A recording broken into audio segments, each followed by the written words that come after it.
Hello guys, welcome back with us. Today we will present about global integration. Selanjutnya kita akan sinematik pakai lagu Luri Asabai Sistem Muslim Mursi.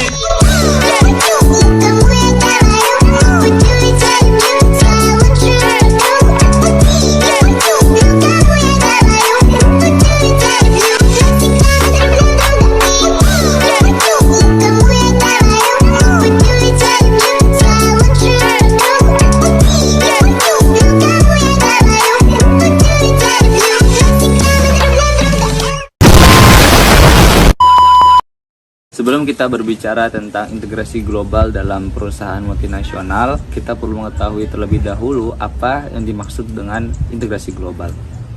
Integrasi global secara singkat adalah pencapaian perusahaan dari satu di antara tiga tujuan utama. Tujuan pertama adalah penguasaan anak perusahaan, tujuan yang kedua adalah pengalihan anak perusahaan, dan yang ketiga adalah adaptasi dari anak perusahaan. Dalam penguasaan anak perusahaan, menurut literatur manajemen internasional terbagi menjadi dua dimensi.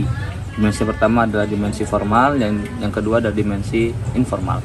Dimensi informal basisnya adalah koordinasi, dan dimensi yang formal basisnya adalah kontrol.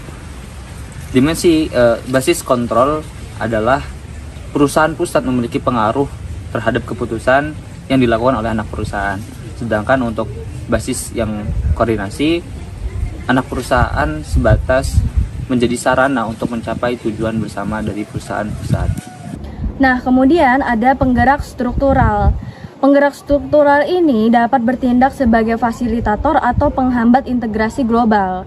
Lebih khusus lagi, perusahaan multinasional dari negara-negara yang telah sukses secara ekonomi memiliki intensif untuk mengintegrasikan praktik-praktik tersebut ke dalam anak perusahaan asing, mereka yang dianggap telah berkontribusi pada kesuksesan ini. Nah, interaksi global juga dapat memfasilitasi branding global sejauh memungkinkan MNC untuk mempromosikan citra merek yang konsisten di seluruh dunia dan mendapatkan keuntungan dari penerapan alat pemasaran yang efisien, seperti iklan dan merchandising. Memanfaatkan kemampuan melibatkan transfer kemampuan berharga yang dikembangkan di pasar domestik kompetitif perusahaan ke operasi internasionalnya. Jaminan kualitas kelas dunia di sisi lain mengacu pada standarisasi dan kontrol pusat atas proses inti yang kompleks, yang dapat membantu memastikan kualitas tinggi dan daya saing. Penggerak strategis, platform kompetitif didasarkan pada gagasan bahwa jika markas besar mengontrol anak perusahaan dengan ketat, hal itu dapat memungkinkan mereka merespon dengan cepat perubahan dalam lanskap persaingan dan juga memfasilitasi perluasan operasi global yang lebih cepat melalui pemindahan sumber daya. Penggerak struktural kedua dari integrasi global adalah sifat dari struktur manajemen internasional MNC, khususnya struktur yang didasarkan pada unit-unit nasional yang disebut oleh Porter pada tahun 1986 atau multi domestik, membatasi kontak antar aktor negara yang berbeda sehingga membatasi ruang lingkup integrasi. Sebaliknya, struktur yang didasarkan pada divisi produk internasional yang disebut Porter sebagai global memperdalam hubungan lintas batas di dalam perusahaan. Sehubungan dengan fungsi SDM, oleh Merginson et al. Pada tahun 1995 telah menunjukkan bahwa perusahaan multinasional dengan struktural global lebih cenderung mengadakan pertemuan rutin manajer SDM di seluruh lokasi mereka untuk memiliki komite kebijakan SDM internasional dan untuk mempromosikan mobilitas staf melalui penugasan internasional. Semua struktur ini memiliki potensi untuk bertindak sebagai mekanisme di mana terjadi integrasi global. Jadi sementara struktur multidomestik membatasi ruang lingkup integrasi global, sedangkan struktur global mendorongnya. Nah, penggerak struktur ketiga adalah karakteristik anak perusahaan asing, yaitu cara pendiriannya. Secara umum, kendala yang dihadapi manajemen di kantor pusat dalam mengintegrasikan untuk perusahaan asing lebih besar ketika anak perusahaan diakuisisi. Selanjutnya, perusahaan multinasional mengejar integrasi internasional operasi anak perusahaan. Ini dapat mengambil dua bentuk utama, yaitu yang masing-masing memiliki implikasi yang sangat berbeda untuk tingkat integrasi global secara keseluruhan. Salah satunya adalah replikasi produksi di mana unit di berbagai negara melakukan operasi yang sangat mirip. Lanjutan dari materi sebelumnya, yaitu setelah mengidentifikasikan daftar lengkap penggerak lingkungan, strategis, dan juga struktural dari integrasi global, perlu dicatat bahwa ada kelemahan dari pendekatan yang menyiratkan bahwa hasilnya itu mengikuti tanpa masalah dari penggerakan ini. Selanjutnya, penggerak integrasi Human Resource Global. Nah, penggerakan yang sejauh ini dibahas bentuk bertujuan untuk menyoroti pendorong tambahan integrasi global yang lebih spesifik tentang Human Resource Management. Menurut Sparrow, dalam survei mereka terhadap profesionalis SDM, mengidentifikasi 5 penggerak organisasi di balik globalisasi dan penyelarasan fungsional HRM. Pengemudi khusus HRM lainnya menyangkut persepsi ekuitas internal. Argumen di sini adalah bahwa jika kebijakan dan praktik HRM dilakukan dengan cara yang hampir sama di semua lokasi, MNC tunduk pada beberapa penyesuaian lokal kecil, maka karena MNC akan merasa diperlakukan sama dan adil. Dari perspektif evolusioner, tingkat integrasi organisasi diperlukan untuk melaksanakan strategi global yang telah menyebabkan seruan untuk agenda HRM global. Ya, yang itu ada 3 pendorong kasus bisnis yang paling sering dikutip dalam sistem HRM terintegrasi globalisasi. Yaitu yang pertama, pengurangan biaya transaksi SDM dan jumlah karyawan. Yang kedua ada penggantian kemampuan fisik dengan memanfaatkan aset digital, dalam arti bahwa informasi SDM itu dapat digunakan secara fleksibel dalam jumlah tak terbatas dengan sedikit atau tanpa biaya yang marginal.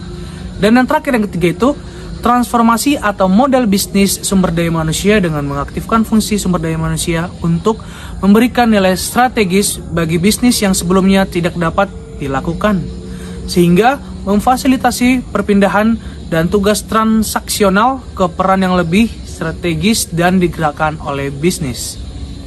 Jenis alat integrasi global. Yang pertama, mekanisme integrasi berbasis sentralisasi.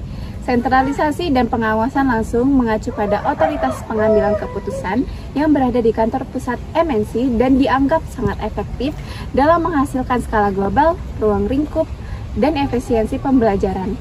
Studi empiris telah menunjukkan otoritas HQ paling sering digunakan dalam menentukan gaji manajemen senior, rekrutmen, dan pengembangan. Yang kedua, mekanisme integrasi berbasis formalisasi, mengacu pada kodifikasi dan standarisasi prosedur dan kebijakan kerja secara global. Kebijakan HRM global secara sarana untuk menciptakan bahasa yang sama di seluruh anak perusahaan asing.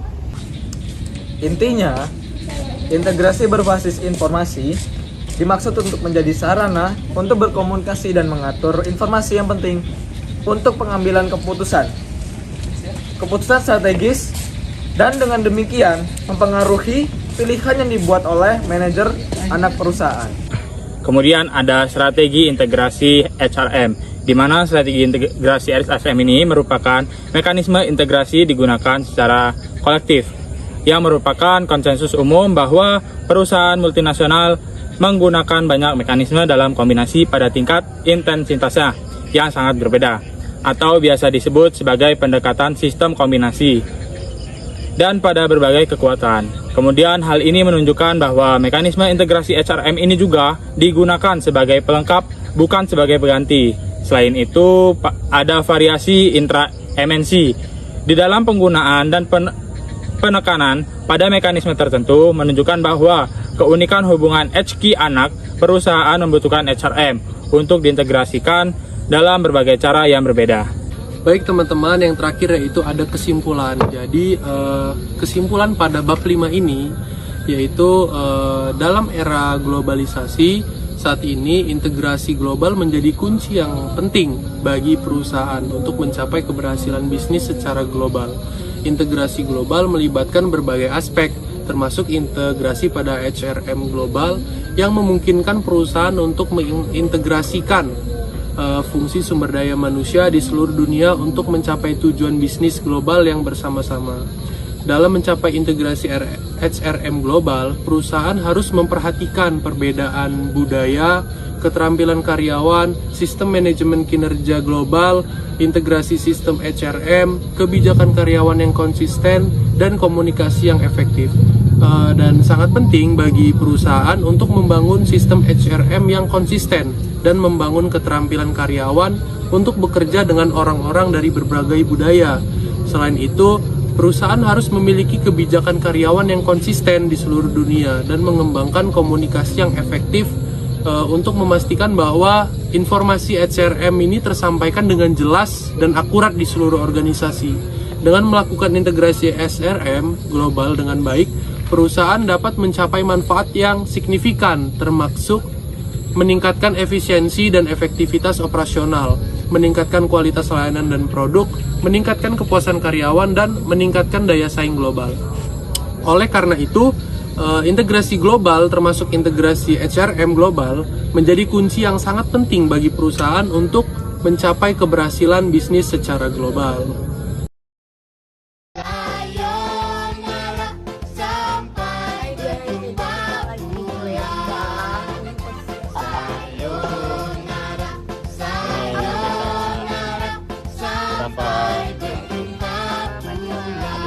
Kopi gue bisa Betul.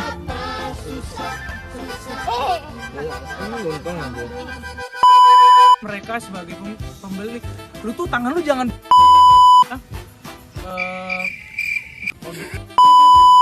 ketika akses pasar menjadi motivasi. Kok senyum sih? Nggak mas, last, terakhir, bener-bener terakhir mas, bener terakhir. Yang bener lah.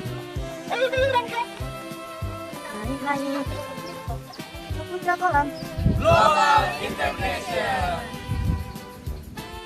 Oh iya ya.